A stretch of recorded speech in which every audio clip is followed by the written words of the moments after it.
আচ্ছা, আমরা খুব ছোট্ট একটা লোগো বানাবো। প্রথমে ইলিপস টুল দিয়ে আমরা একটা ইলিপস তৈরি করব। ইলিপস তৈরি করার সময় খেয়াল রাখতে হবে আমার ফিল কালার যেন ডিজেবল থাকে, আর স্ট্রোক কালার কিছু একটা থাকতে হবে, অর্থাৎ ব্ল্যাক বা অন্য কোনো কালার। আমি ব্ল্যাক রাখলাম। এখন শিফট চেপে ধরে আমি একটা বৃত্ত নিব, মোটামুটি আমাদের পেজের সাইজের একটা বৃত্ত নিব। এখানে একটা বৃত্ত পেয়ে গেছি। এবার এই বৃত্তটাকে আমরা সিলেক্ট করে কন্ট্রোল সি এবং কন্ট্রোল এফ দিব। তাহলে কি হবে, এই বৃত্তটা ওই একই পজিশনের উপরে আরও একটা পেস্ট হবে।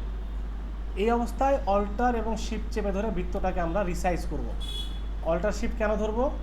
অল্টার শিফট না ধরলে এই সেন্টার পয়েন্টটা এক থাকবে না। আমরা মোটামুটি এতটুকু ছোট নিলাম একটা, আবারও কন্ট্রোল এফ দিয়ে আরেকটা পেয়ে গেলাম, সেটাকেও একইভাবে অল্টার শিফট চেপে ধরে মাঝামাঝি পর্যায়ে রাখবো।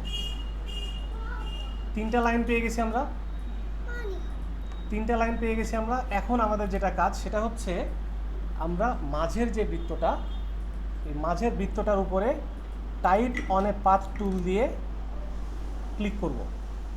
মোটামুটি এইরকম পজিশনে নিয়ে আমরা ক্লিক করলাম, লেখা চলে আসছে।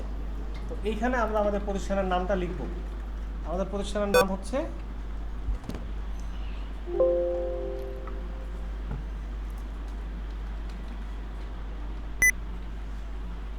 ডাইয়ান আইটি ট্রেনিং সেন্টার।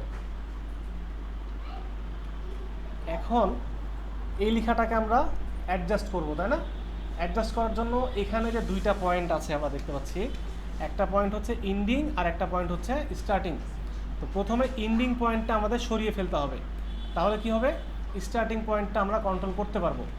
এই ইন্ডিং পয়েন্টকে যদি আমরা না সরাই, স্টার্টিং পয়েন্ট ঝামেলা করতে পারে। তো আমরা মোটামুটি এই পর্যন্ত রেখে দিলাম। এখন এই স্টার্টিং পয়েন্টটাকে আমরা সরিয়ে দুইটা সাইডকে মোটামুটি অ্যাডজাস্ট করব যেন সমান দেখায়। এবারে আমাদের কাজ কি? কাজ হচ্ছে লেখাটা তো সেন্টারে নাই, লেখাটা উপরে আছে। এই লেখাটাকে সেন্টারে নিয়ে আসার জন্য আমরা এটা সিলেক্ট থাকা অবস্থায় টাইপ অন এ পাথ টুলের উপরে ডাবল ক্লিক করব।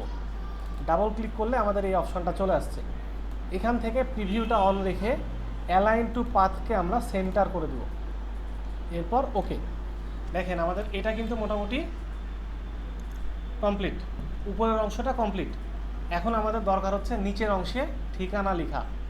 তো যেহেতু সেম একই অ্যালাইনে আমাদের একই সেন্টারে লেখা দরকার, সেহেতু এটাকেই আমরা কন্ট্রোল সি এবং কন্ট্রোল এফ করব।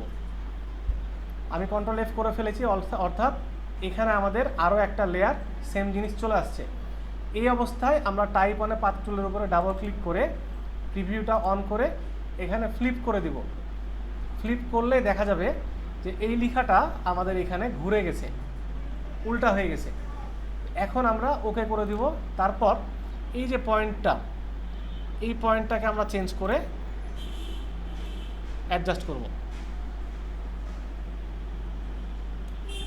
এবার এখানে আমাদের যে লেখাটা আছে এই লেখাটাকে মুছে দিব। আমরা ডাবল ক্লিক করলাম, তারপরে আবার ডাবল ক্লিক করে পুরো লেখাটাকে সিলেক্ট করে মুছে দিলাম। এখন কাজ হচ্ছে আমরা লিখব আমাদের ঠিকানাটা। ওকে। এবারে প্রয়োজন মতো এটাকে অ্যাডজাস্ট করে দিলেই আমাদের এই কাজটা একটু শেষ। এমনি ক্লিক করলেই হবে। তা আমরা প্রথমে যখন এটাকে ফ্লিপ করছি তখন টাইপ অনেক পাথ টুলের উপরে ডাবল ক্লিক করছি, আর যখন লেখাটা চেঞ্জ করার জন্য আমরা ক্লিক করছি তখন আর টাইপ অনে পাথ টুল দরকার নাই। তখন এই সিলেকশন টুল নিয়েও যদি আমরা ডাবল ক্লিক করি, লেখাটা এডিট অপশানে চলে আসবে। তো এডিট অপশানে আসার পরে আবার ডাবল ক্লিক করবেন, পুরো লেখাটা সিলেক্ট হয়ে যাবে। তখন ব্যাক স্পেস চাপ দিয়ে আমরা লেখাটাকে মুছে দিয়ে নতুন লেখাটা লিখব। এরপর আমরা চাইলে আমাদের এটাকে আরেকটু সুন্দর করার জন্য এখানে একটা স্টার নিতে পারি। তারপর সিলেকশন টুল দিয়ে স্টারটাকে কপি করে এই পাশে একটা দিতে পারি। প্রয়োজন সাপেক্ষে আমরা আমাদের এই বাইরের এবং ভিতরের বৃত্ত দুইটাকে স্ট্রোক মোটা করে দিলে আরও সুন্দর দেখাবে। এই ছিল আমাদের একটা লোগো তৈরি করার প্রসেস।